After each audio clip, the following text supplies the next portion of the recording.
ஒலிபெருக்கி நேயர்கள் அனைவருக்கும் அன்பு வணக்கம். இந்த நிகழ்ச்சியில் நாம் பார்க்க போகிறது மணிரத்னம் இயக்கத்தில் கமலஹாசன் நடிப்பில் வெளிவந்திருக்கிற தக் லைஃப் அப்படிங்கிற படத்தை பற்றி. இது ரொம்ப காலமாக ஒரு எதிர்பார்க்கப்பட்ட படம். ஏன்னா விக்ரம் அப்படின்னு ஒரு மிகப்பெரிய வெற்றி படத்துக்கு பிறகு கமலஹாசன் நடிக்கிற படம், கூடவே மணிரத்னம் இயக்குகிற படம். ஏன்னா ரெண்டு பேரும் சேர்ந்த அனைத்து படங்களுமே மிகப்பெரிய வெற்றியை பெற்றிருக்கிறது. அந்த வகையில் இது மிகவும் ஒரு எதிர்பார்க்கப்பட்ட படமாக இருந்தது. ரெண்டாவது ஒரு பிரம்மாண்டமான பட்ஜெட், கிட்டத்தட்ட 200 கோடி ரூபாய்க்கு மேலேன்னு சொல்கிறாங்க. பிரம்மாண்டமான பட்ஜெட்டு. அதோட அந்த படத்தோட ஃபர்ஸ்ட் லுக்கு ட்ரைலர்லாம் பார்த்தீங்கன்னா வேறு மாதிரி இருந்தது. அதனால் இது ஒரு மிகவும் எதிர்பார்க்கப்பட்ட படம் இப்போது வெளியாகிருக்கு. தக்ஸ்னா என்னன்னா, தூத்துக்குடி திருச்செந்தூர் பக்கத்தில் தாதாக்களை தக்ஸ்ன்னு சொல்லுவாங்க.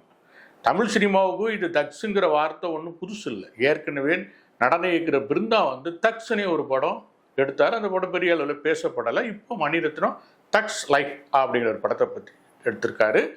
தலைப்பே படத்தோட கதையை சொல்லிடுது. என்னன்னா, தாதாக்களுடைய வாழ்க்கை. நம்ம அன்றாட தினசரி மக்களோட வாழ்க்கையை நம்ம பார்த்துக்கிட்டு இருக்கிறோம். ரேஷன் கடையில் நிற்கிறோம், பால் பூத்தில் நிற்கிறோம், பலசர கடைக்கு போகிறோம், காய்கறி வாங்குறோம். இது சராசரி மனிதர்களுடைய வாழ்க்கை.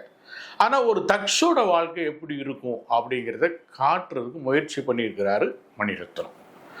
படத்தோட கதை என்னன்னு பார்த்தீங்கன்னா, கமலஹாசன் ஒரு அனாதை. வழக்கம் போல் மணிரத்னம் படத்தில் ஹீரோ அனாதையாக தானே இருப்பார். இதில் அனாதை. அவரை நாசர் எடுத்து வளர்த்து நாசர் ஒரு பெரிய தாதா டெல்லியில், பழைய டெல்லியில். அவர் தன்னை மாதிரியே ஒரு தாதாவை கமலஹாசனை வளர்க்குறாரு. அவர் தீரமிக்க ஒரு தாதாவாக வளர்க்குறாரு. பேர் வேலு. நாயகன் படத்தில் வேலு நாயக்கர், இதில் வேலு. வளர்த்து பெரிய ஆளாக்குறாரு. ஒரு பழைய டெல்லியில் ஒரு அடுக்குமாடி குடியிருப்பு, அதாவது பாலடைந்த ஒரு பழமையான அடுக்குமாடி குடியிருப்புல அவங்கெல்லாம் ஒரு ஆலோசனை கூட்டம் நடத்திக்கிட்டு இருக்கும்போது போலீஸ் திடீர்னு அவங்க தாக்குது. இந்த தாக்குதலில் இவங்களும் சொல்கிறாங்க, போலீஸும் சொல்கிறாங்க, தக்ஸும் அதாவது தாதாக்களும் சொல்கிறாங்க. இந்த மோதலில் அங்கே பேப்பர் போடுகிற குமரவேல் கதவை தட்டிடுறாரு. அது போலீஸ் தான் அப்படின்னு நினச்சி கமலஹாசனுடைய கூட்டத்தில் இருந்த ஒருத்தர் அவரை சுட்டுறாரு. அவர் செத்து போயிடுறாரு. அவரோட ஒரு மகன் தான் சிம்பு, சின்ன பையன், பேப்பர் போடுறான். அவனுடைய தங்கச்சி பிருந்தான்னு பேர். கதைப்படி நடிச்சிருக்கிறது ஐஸ்வர்யா லட்சுமி. இப்போ இந்த குமரவேல் இறந்த உடனே கமலஹாசன் வெளியில் பார்க்குறாரு. சிம்பு அதாவது சின்ன பையனா சிம்பு அவங்க அப்பாவை கட்டி பிடிச்சி அழுதுகிட்டு இருக்கான். அவனை தூக்கிட்டு போயிடுறாரு. தூக்கிட்டு போய் வளர்க்க ஆரம்பிக்கிறாரு. அவருடைய தங்கச்சி, அதாவது சிம்புவோட தங்கச்சி எங்கே போனாங்கன்னு தெரியல. இவர் வளர்க்குறாரு. எப்படி நாசர் கமலஹாசனை ஒரு தாதாவாக வளர்த்தாரோ அதே மாதிரி கமலஹாசன் சிம்புவை ஒரு தாதாவாக வளர்க்குறாரு. ஒரு வழக்கில் கமலஹாசன் ஜெயிலுக்கு போக வேண்டிய நிலைமை வரும்போது அவர் நான் உள்ளே போகிறேன், எனக்கு பதிலாக இவர் இருந்து நம்ம தொழிலை பார்த்துக்குவார் அப்படின்ட்டு தலைமை பொறுப்பை, அதாவது தாதாக்களுடைய தலைமை பொறுப்பை கொடுத்துட்டு போகிறாரு சிம்புக்கிட்ட. இவர் ஜெயிலுக்கு போயிடுறாரு.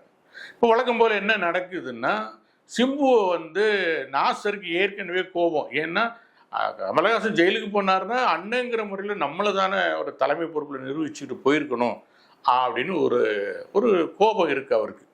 இதனால என்ன பண்ணுறாரு, சமயம் பார்த்து சிம்புவை கமலஹாசனுக்கு எதிராக திருப்புறாரு. அதாவது நெஜத்தில் நடந்தது என்னென்னா, உங்கள் அப்பாவை கொன்னதே கமலஹாசன் தான் அப்படின்னு போட்டு கொடுக்குறாரு. இதனால் சிம்புவுக்கு கமலஹாசன் மேலே கோபம் திரும்புது. நம்ம அப்பனை போட்டுட்டே நம்மளை வளர்த்துருக்காரு, ஒரு தாதாவாக வளர்த்துருக்காருங்கிற கோபம் கமலஹாசனை நோக்கி திரும்புது.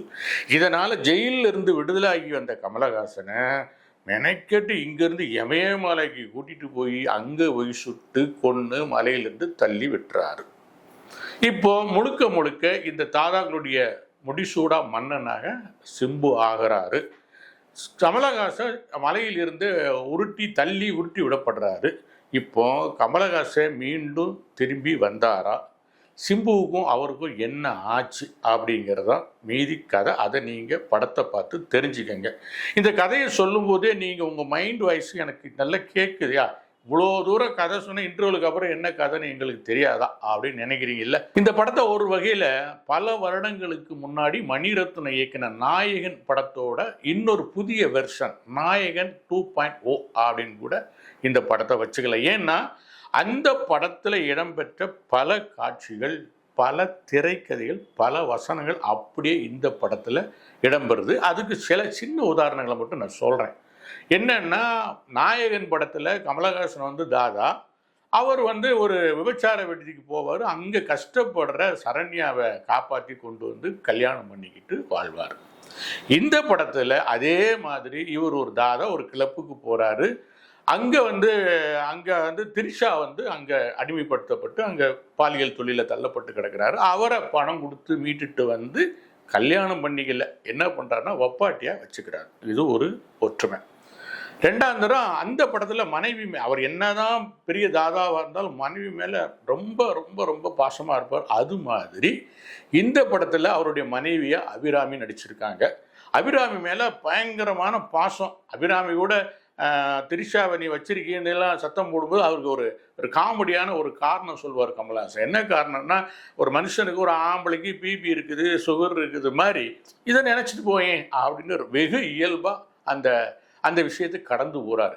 மணிரத்னம் பல விதங்களில் பெண்களை பெண்ணடிமைத்தனமான பல படங்களையும் எடுத்திருக்காரு, பல காட்சிகளையும் வச்சிருக்கிறாரு. அதே மாதிரி தான் இந்த படத்துலையும் அப்படி ஒரு காட்சியை வச்சிருக்காரு. அதாவது ஒருத்தன் தன் மனைவி தவிர்த்து இன்னொரு பெண்ணை வைத்திருப்பது என்பது ஒரு ஆம்பளைக்கு ப்ரெஷர் வர்ற மாதிரி, சுகர் வர்ற மாதிரி ரொம்ப ஒரு எளிதான விஷயமா, ரொம்ப அப்பட்டமான ஒரு பெண்ணடிமைத்தனமான ஒரு காட்சி இந்த படத்தில் இடம்பெற வச்சிருக்காரு. அதையும் அபிராமி சகிச்சுக்கிட்டு, சரி அவர் ஆசைப்படுறாரு வச்சுட்டு போறாருன்னு சகிச்சுக்கிட்டு போகிற மாதிரியும் அபிராமி கேரக்டரை உருவாக்கியிருக்காரு. என்ன பெரிய புதுமை பண்ணியிருக்காருன்னா, 50 வயசுக்கு மேலே அபிராமியும் 70 வயசை தொட்ட கமலஹாசன் லிப்லாக் முத்தம் கொடுத்துக்கிறாங்க. அதை வேணால் புதுசாக சொல்லலாம். அது புதுமையா புரட்சியா அப்படின்னு படம் பார்த்து நீங்கள் தான் முடிவு பண்ணிக்கணும். எப்போவுமே இது மாதிரி தாதாக்களுடைய கதைகளில் அவருக்குன்னு ஒரு தளபதி இருப்பாங்க. ஒரு கட்டத்தில் அந்த தளபதி அந்த தாதாவுக்கு எதிராக திரும்புவாங்கிறது தான் எழுதப்படாத கதை. எல்லா தாதாக்கள் கதையிலையும் இது இருக்கும். இந்த படத்தில் சிம்பு கமலஹாசனோட தளபதி, பின்னாடி அவருக்கு எதிராக திரும்புகிறாரு. 2 பேரும் மோதுறாங்க. அப்புறம் என்ன நடக்கிறதுல உங்களுக்கு எல்லாம் தெரியும். சிம்புவுக்கு ஒரு சின்ன வளர்ச்சி தான் இந்த படம் சொல்லணும். காரணம் என்னன்னா, கமலஹாசனுக்கு ஈடு கொடுத்து அந்த கதைக்கு என்ன தேவையோ, அந்த கேரக்டருக்கு என்ன தேவையோ அப்படியே கரெக்டாக நடிச்சிருக்காரு.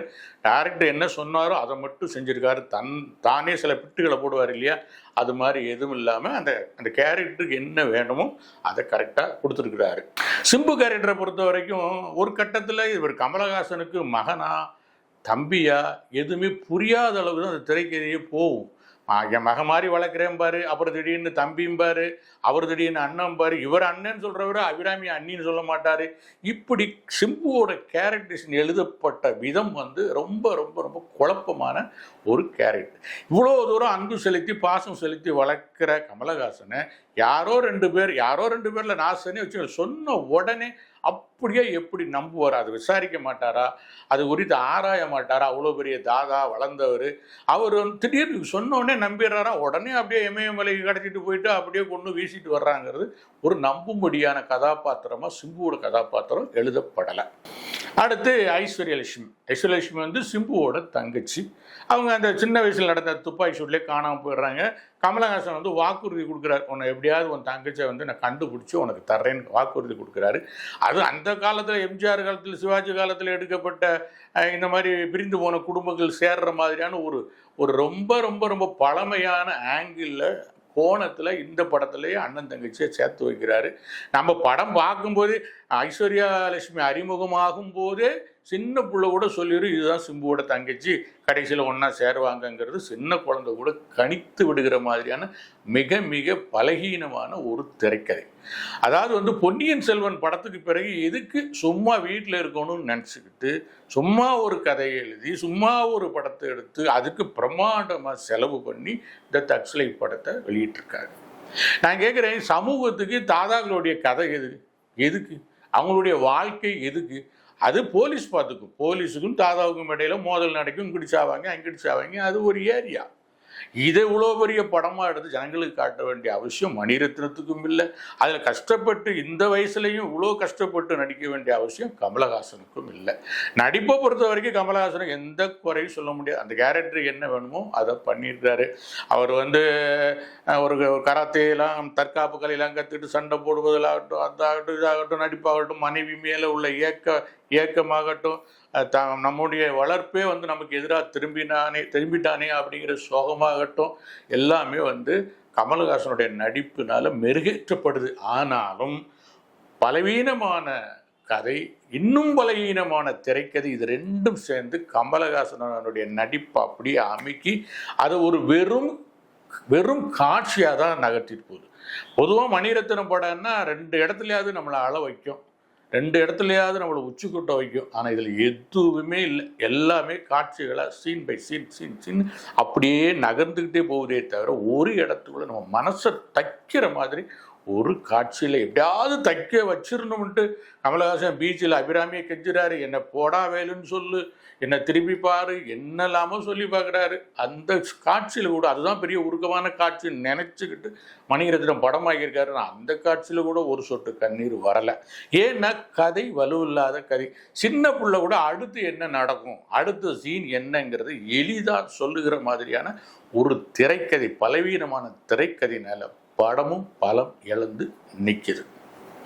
படம் முடியும் போது தான் டைட்டில் கார்டில் இசை ஏஆர் ரஹ்மான்னு போடுறாங்க. அப்புறம் ஆமல்ல இது ஏஆர் ரஹ்மான் இசையமைச்ச படமாச்சு அப்படின்னு அதுக்கப்புறம் தான் தெரியுது. இப்போல்லாம் பின்னணி இசையில் எல்லா மியூசிக் டைரக்டருமே பரபரன்னு பின்னணி இசையை போட்டுடுறாங்க.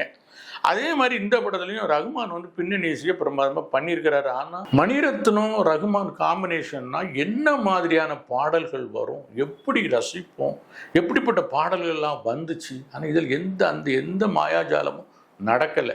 இதுக்கு முன்னாடியே அந்த ஃபஸ்ட்டு சாங்கு செகண்ட் சாங்னு ரிலீஸ் பண்ணாங்களே, அப்போவே கேட்டு சில பாடல்கள் பழகிட்டதுனால படத்தோடு நம்மளால் அந்த பாடல்களை கேட்க முடியுது. அதை தாண்டி எந்த மாயாஜாலத்தையும் ஏஆர் ரஹ்மான் இந்த படத்தில் நிகழ்த்தறதுக்கான வாய்ப்பும் அவருக்கு வழங்கப்படலை. ஒளிப்பதிவாளர் ரவி கே சந்திரன் அவர் தான் இந்த படத்தோட இன்னொரு ஹீரோன்னு சொல்லணும். கமலஹாசனோட முந்தைய படமான விக்ரம் படம் ரெட் டோன் அப்படின்னா ஒரு சிகப்பு கலராக இருக்கும் அந்த படம். அது ஒரு ரெட் கலர் டோன் சொல்லுவாங்க இல்லையா, அது மாதிரி அந்த படம் நகர்ன மாதிரி இந்த படத்தில் ப்ளூ டோனில் கொடுத்துருக்காரு. கொஞ்சம் ப்ளூ கலரும் கொஞ்சம் கிரீனும் தூக்கலாக இருக்கும். ஏன்னா கொஞ்சம் தாதாக்கள் வாழ்க்கைன்னா ஒரு அண்டர் கிரவுண்டு லைஃபு, ஜனங்களை விட்டு விலகி இருக்கிற ஒரு லைஃபுங்கிறதுனால ஒரு விதமான கலர் டோன் இந்த படத்தை கொடுத்துருக்கிறது ரசிக்கும்படிமா இருக்குது. அந்த பனிமலை காட்சிகள், பாலைவன காட்சிகள்லாம் பிரம்மாண்டமாக பார்க்குறதுக்கு ஹாலிவுட் படங்கள் மாதிரி இருக்குது. மொத்தத்தில் பார்த்தீங்கன்னா விஷுவல் ட்ரீட்மெண்ட்டு இந்த படம் பிரமாதமாக இருக்குது. ஒரு ஹாலிவுட் படத்தை பார்த்த மாதிரியான உணர்வை இந்த படம் கொடுக்குது விஷுவல் ட்ரீட்டாக. பின்னணி இசையிலையும் அந்த ஹாலிவுட் எஃபெக்ட் நமக்கு கிடைக்கிது. ஆனால் ஒரு கதையாக, ஒரு திரைக்கதையாக, பழைய கதை, பழைய திரைக்கதை, பழைய பாணியிலான படத்தை நகர்த்தி செல்லல் அப்படிலாம் இருக்கும்போது இந்த படம் ஏற்கனவே நம்ம பார்த்த படங்கள் மாதிரியும் சமீபத்தில் வந்த தாதாக்கள் படம் மாதிரியே இருக்குதே தவிர இந்த படத்தில் மணிரத்னத்தோட முத்திரையோ கமலஹாசனோட முத்திரையோ கொஞ்சமும் இல்லை. ஆனாலும் ஒரு என்டர்டைன்மெண்ட், ஒரு 2.5 மணி நேரம் 2.25 மணி நேரம் நினைக்கிற படம், ஒரு என்டர்டெயின்மெண்ட்டாக இந்த படத்தை போய் பார்த்து ரசிக்கலாம். மற்றபடி இது கமலஹாசன் மணிரத்னம் படம் அல்ல. இந்த படத்துக்கு ஒலிபெருக்கியோட நட்சத்திர மதிப்பீடு 2.5. நன்றி நேயர்களே. உண்மையை பேசுவோம், அதை உறக்க பேசுவோம். இந்த நிகழ்ச்சி உங்களுக்கு பிடிச்சிருந்தா லைக் பண்ணுங்கள், ஷேர் பண்ணுங்கள், சப்ஸ்கிரைப் பண்ணுங்கள். நன்றி, வணக்கம்.